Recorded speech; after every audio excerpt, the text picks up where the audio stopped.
आजच्या डिजिटल युगात गुन्हेगारीचे स्वरूप बदललेले आहे. या बदलत्या गुन्हेगारीला आळा घालण्यासाठी सायबर सुरक्षित राज्य बनविण्याकरता अत्याधुनिक तंत्रज्ञान, कुशल मनुष्यबळ व संसाधनांनी परिपूर्ण असा प्रकल्प निर्मितीची आखणी करण्यात येत आहे, असे प्रतिपादन राज्याचे मुख्यमंत्री एकनाथ शिंदे यांनी केले. महाराष्ट्र पोलीस प्रशिक्षण प्रबोधिनी येथे 34व्या महाराष्ट्र राज्य पोलीस क्रीडा स्पर्धा 2024च्या उद्घाटनाप्रसंगी मुख्यमंत्री श्री शिंदे बोलत होते. यावेळी पालकमंत्री दादाजी भुसे, आमदार सुहास कांदे, सीमा हिरे, पोलीस महासंचालक रश्मी शुक्ला, राज्य राखीव पोलीस दलाचे अप्पर पोलीस महासंचालक चिरंजीव प्रसाद, विभागीय आयुक्त राधाकृष्ण गमे, नाशिक महानगरपालिका आयुक्त डॉ. अशोक करंजकर, अप्पर पोलीस महासंचालक निखिल गुप्ता, विशेष पोलीस महानिरीक्षक डॉ. आरती सिंग, नाशिक परिक्षेत्राचे विशेष पोलीस महानिरीक्षक दत्ता कराळे, पोलीस प्रबोधिनीचे संचालक राजेश कुमार, पोलीस आयुक्त संदीप कर्णिक, जिल्हा पोलीस अधीक्षक विक्रम देशमाने, जिल्हा परिषदेच्या मुख्य कार्यकारी अधिकारी आशिमा मित्तल, अप्पर जिल्हाधिकारी तथा प्रभारी जिल्हाधिकारी बाबासाहेब पारथे आदी उपस्थित होते. राज्याच्या पोलीस दलातील खेळाडूंसाठी चांगल्या सुविधा उपलब्ध करून दिल्या जातील. शारीरिक तंदुरुस्तीतून कोणत्याही आव्हानांचा मुकाबला करण्याची क्षमता, ताकद अंगी येते. पोलीस दलातील प्रत्येकामध्ये एक क्रीडापटू खेळाडू असतो.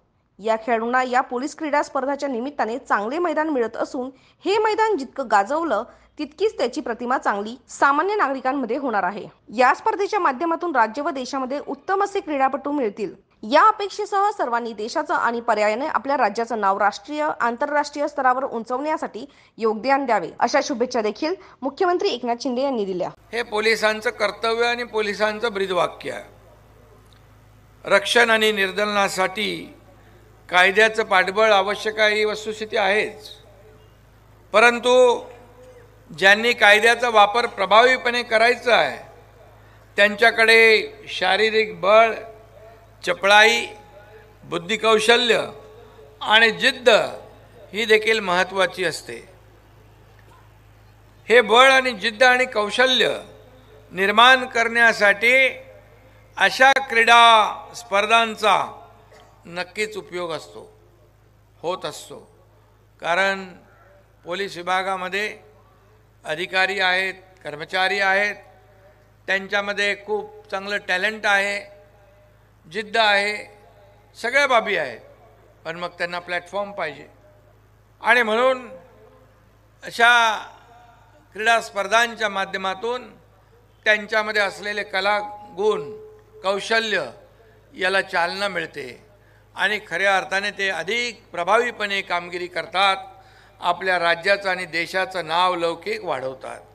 हे बळ खरं म्हणजे खेळताना केवळ ताकद असून चालत नाही, तर समोरच्या संघाची, प्रतिस्पर्धी खेळाडूंची मानसिकता ओळखून आपली चाल चालावी लागते आणि आपली चाल खेळावी लागते आणि त्यामुळे चपळाई ही देखील महत्त्वाची असते.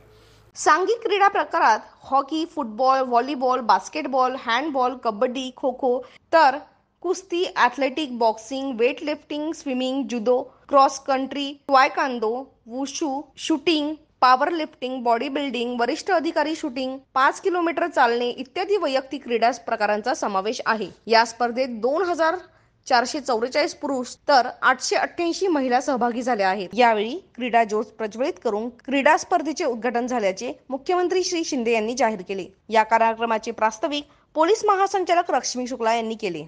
तर कार्यक्रमासाठी आलेल्या मान्यवरांचे आभार नाशिक परिक्षेत्राचे विशेष पोलीस महानिरीक्षक दत्ता कराळे यांनी मानले. यानंतर सांस्कृतिक कार्यक्रम सादर करण्यात आला.